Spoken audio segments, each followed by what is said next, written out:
അല്ല ഞാൻ അറസ്റ്റിനെ ഭയക്കുന്നുണ്ടോ താങ്കൾ രാഹുൽ? ഞാന് ബഹുമാനപുരസരമാണേ പറയുന്നത്.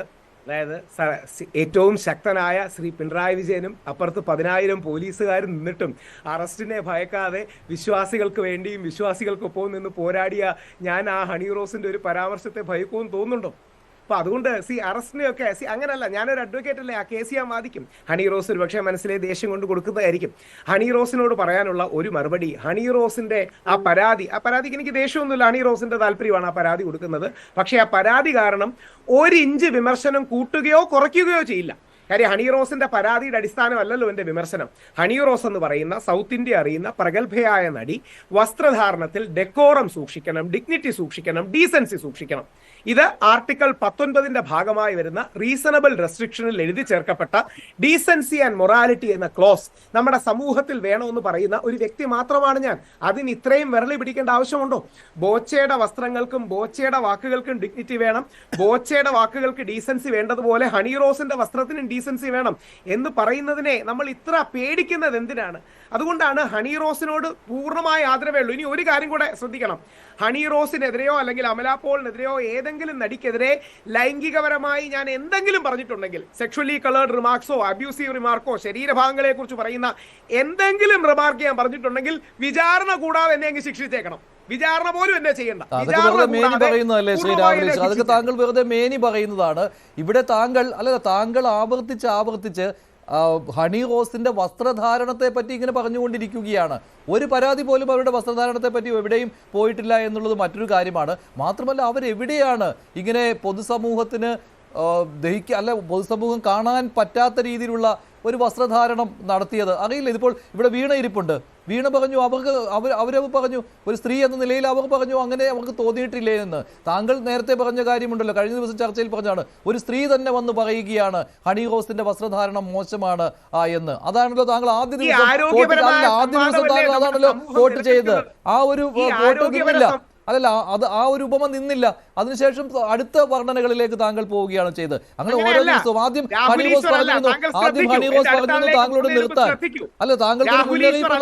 താങ്കൾക്കൊരു മുന്നറിയിപ്പ് നൽകിയിരുന്നു. അതും വകവെക്കാതെയാണ് വീണ്ടും അധിക്ഷേപവുമായി വരുന്നത്. പോട്ടെ. അല്ല, ഞാൻ പറയുന്നത് ബഹുമാന പുരസ്സരമുള്ള 2-3 വാദങ്ങൾ. ഒന്ന്, ഹണി റോസിനെ സോഷ്യൽ ഓഡിറ്റിന് വിധേയമാക്കണം എന്ന് പറയുന്നത് ബോച്ചയെ സോഷ്യൽ ഓഡിറ്റിന് വിധേയമാക്കണം എന്ന് പറയുന്ന പോലെയാണ്. ശ്രീമതി വീണ 10 മിനിറ്റ് ചോദ്യം 1 മിനിറ്റ് ഉത്തരവാണോ? എനിക്ക് മനസ്സിലാവണില്ല. അശ്ലീലങ്ങൾ, അപമാനിക്കുന്ന രീതിയിലുള്ള ഇതെല്ലാം എവിടെ ഹണി റോസ് നടത്തിയിട്ടുണ്ട്? 5 മിനിറ്റ് ചോദ്യത്തിന് 1 മിനിറ്റ് പോലും ഉത്തരം പറയണ്ടേ? ഒരേ രീതിയിൽ ഒരേ തുലാസിൽ തൂക്കണമെന്ന് പറഞ്ഞുകൊണ്ടാണ്.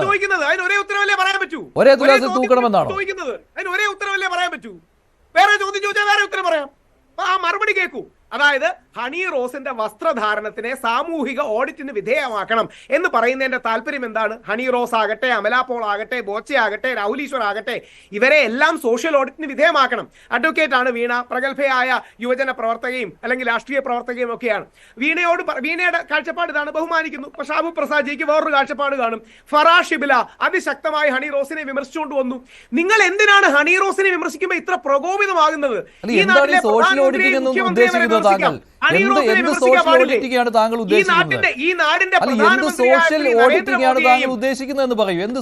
താങ്കൾ മനസ്സിലാക്കേണ്ട ഒരു കാര്യം, രാഹുൽ ഈശ്വർ 20 വർഷമായി ചർച്ചയ്ക്ക് ഇരിക്കുന്നതും 10,000-2000 വേദികളിൽ പോയിട്ടുള്ളതും നിർത്താതെ 4-5 മണിക്കൂർ സംസാരിക്കാൻ കഴിയുന്ന ഒരു വ്യക്തിയാണ്. അങ്ങയോടൊപ്പം ഞാൻ ബഹളം വെച്ചാൽ അങ്ങേക്കാൾ കൂടുതൽ അതിലൊന്നും എനിക്കൊരു സംശയമില്ല. ഭാഷാ പ്രാവീണ്യമുള്ള ആളാണ്, അതിലൊന്നും ഒരു സംശയമില്ല. സംസാരിക്കാം, ശരിയല്ലേ? അതല്ല ഞാൻ പറഞ്ഞത്. അദ്ദേഹത്തിന്റെ ഭാഷാ പ്രാവീണ്യമൊക്കെ നമുക്ക് അംഗീകരിച്ചു കൊടുക്കാം. പക്ഷേ ഒരു നടിയെ സോഷ്യൽ ഓഡിറ്റിങ്ങിന് വിധേയയാക്കണം എന്നൊക്കെ പറയുമ്പോൾ അതിനൊരു റീസൺ വേണ്ടേ? അതിന്റെ റീസൺ എന്താ? ഹണി റോസിന്റെ വസ്ത്രധാരണം സമൂഹത്തിൽ വ്യാപകമായ ക്രിറ്റിസിസം ഉണ്ടാക്കുന്നു. ന്യൂസ് 18 മലയാളത്തിന്റെ താഴെ വരുന്ന കമന്റുകൾ എടുത്തു നോക്കിയാൽ മതി.